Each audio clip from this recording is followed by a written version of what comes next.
नसीमुद्दीन सिद्दीकी कद्दावर नेता हुआ करते थे, लेकिन आजकल कद्दू नेता बन गए हैं। कोई नहीं पूछ रहा है, कोई नाम लेने वाला नहीं है। सूत्रों के हवाले से खबर आ रही है, नसीमुद्दीन सिद्दीकी मायावती जी से माफी मांग करके बहुजन समाज पार्टी ज्वाइन करना चाहते हैं। उनको अब मान्यवर कांशीराम साहब याद आ रहे हैं। कांशीराम साहब कहा करते थे, हम ऐसे पुर्जे बनाते हैं जो कहीं और फिट नहीं होते। अब मायावती जी के पाले में गेंद है। मायावती जी बड़ा दिल दिखाते हुए नसीमुद्दीन सिद्दीकी को माफ करके पार्टी में वापस बुला लेंगी, या नसीमुद्दीन सिद्दीकी ऐसे ही अब सड़क पर दर दर की ठोकरें खाते फिरेंगे। नमस्कार, मैं नवीन कुमार नंदन। मैंने कल एक लंबा चौड़ा वीडियो बनाया था और बताया था नसीमुद्दीन सिद्दीकी की औकात कुछ नहीं थी, लेकिन मायावती जी ने इनको एक बड़ा नेता बनाया, कद्दावर नेता बनाया। इनके पास 1.5 दर्जन से ज्यादा विभाग थे, 1.5 दर्जन से ज्यादा विभागों के ये मान्यवर मंत्री थे। लेकिन इनको लगा कि ये बसपा से नहीं है, बल्कि बसपा इनसे है।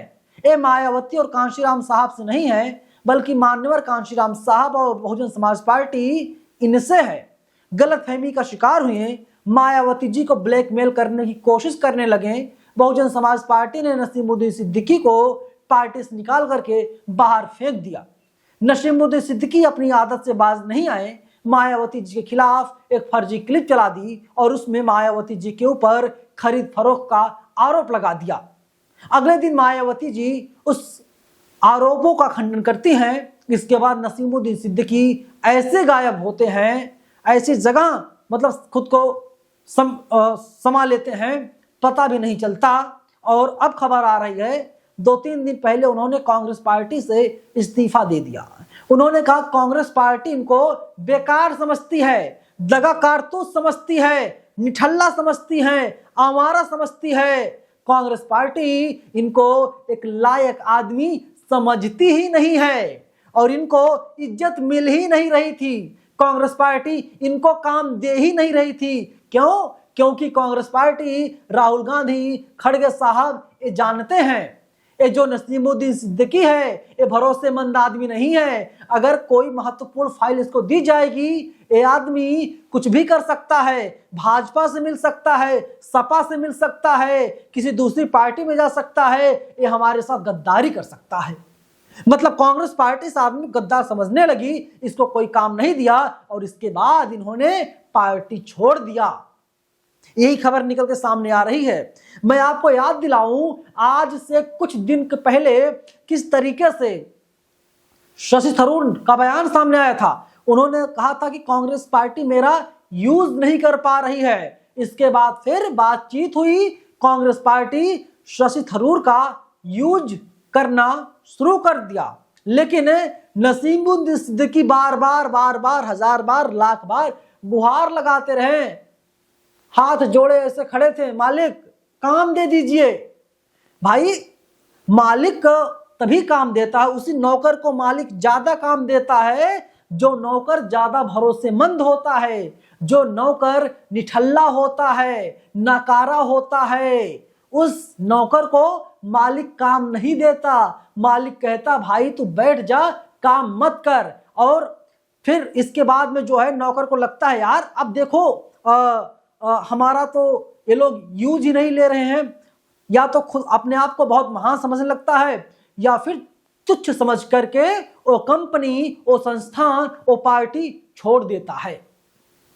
लेकिन इतना जरूर है कि आप लोग जानते हैं, किसान उसी बैल को ज्यादा डंडे मारता है जो बैल ज्यादा खेत जोतता है, और उसी बैल को दाहिने साइड पर लगाया जाता है। नकारे, निठल्ले, सिर्फ खब्बूबीर बैल को जो है लेफ्ट वाले में लगाया जाता है, और उसमें भी नहीं चल पा रहा है, उसको घर बैठा दिया जाता है। भाई तू घर बैठ जा, कोई जरूरत नहीं है। फिर कसाई के हाथ से उसे कटना पड़ता है। मतलब इस दुनिया में उसका रहने का कोई मतलब नहीं है। और अब वही हाल कुछ नसीमुद्दीन सिद्दीकी का हुआ। ये बेचारे अपने आप को पहले कद्दावर समझते थे, फिर कद्दू हो गए, कोई इनसे काम नहीं ले रहा, कोई काम नहीं दे रहा है। अब बताया जा रहा है कि आजाद समाज पार्टी भी मुंह मोड़ रही है, कह रही है कि दगा बल्ब है, दगा कारतूस है, फ्यूज बल्ब है। जो आदमी 2019 के लोकसभा चुनाव में जाता है, खुद को कद्दावर समझता है, जमानत नहीं बचा पाता है, पार्टी की लुटिया डुबो देता है, उस आदमी को कौन सी पार्टी लेगी? समाजवादी पार्टी लेगी? नहीं लगता। आजाद समाज पार्टी अभी उत्तर प्रदेश में जो है जमीन खोज रही है, जमीन तलाश रही है, किसी भी तरीके से दलितों को, पिछड़ों को, मुसलमानों को जोड़ा जाए, संगठन मजबूत किया जाए। लेकिन दगे कारतूसों को लेकर के आजाद समाज पार्टी भी क्या ही करेगी?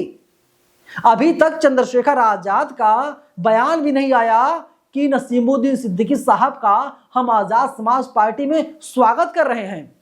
और आजाद समाज पार्टी जो है वो रीजनल पार्टी भी नहीं है, राज्य के लेवल पर भी उसका पंजीकरण नहीं है।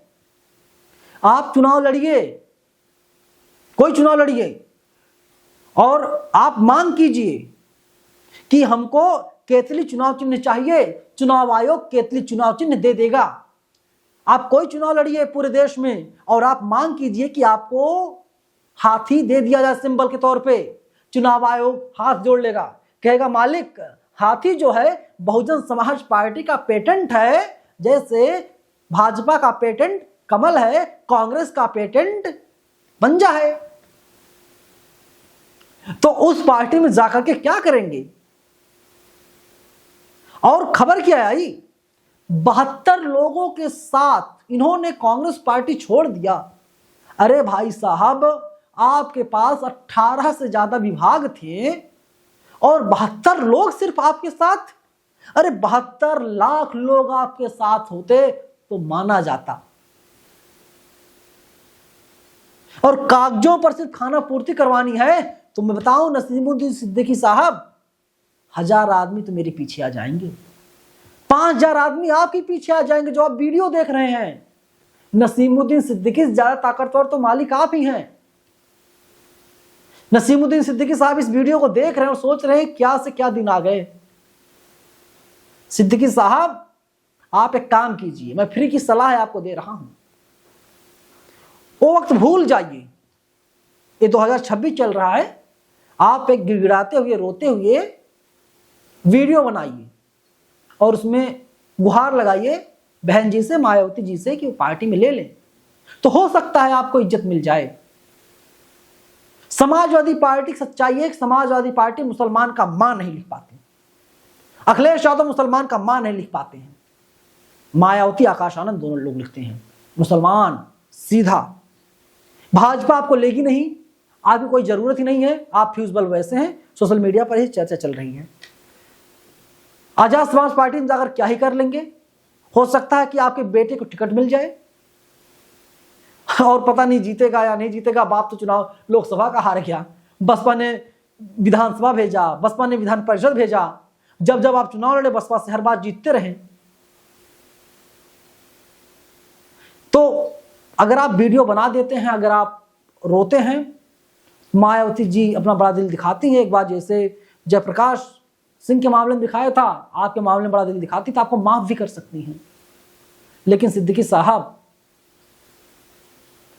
जो अपनी अहमियत है ना, वो अब आप नहीं पा पाएंगे कभी। जो आपकी अहमियत हुआ करती थी, आपकी इज्जत हुआ करती थी, आपको सुपर सीएम बोला जाता था, तिजोरी का मालिक बोला जाता था, मिलने के लिए लोग लाइन लगाते थे। आईएएस आईपीएस की हैसियत नहीं थी कि वे लोग डायरेक्ट आपके पास फोन कर सकें। आईएएस आईपीएस इंतजार करते थे कि सिद्दीकी साहब से किसी प्रकार से मुलाकात हो जाए, एक फोटो हो जाए। लेकिन आपने सब कुछ मटियामेट कर दिया, सब कुछ मिट्टी में मिला दिया। आप दर्शक हैं, आप लोग क्या कहेंगे कमेंट बॉक्स में जरूर लिखिएगा और मेरा वाला वीडियो जरूर देखिएगा। देखिए ऊपर है। धन्यवाद।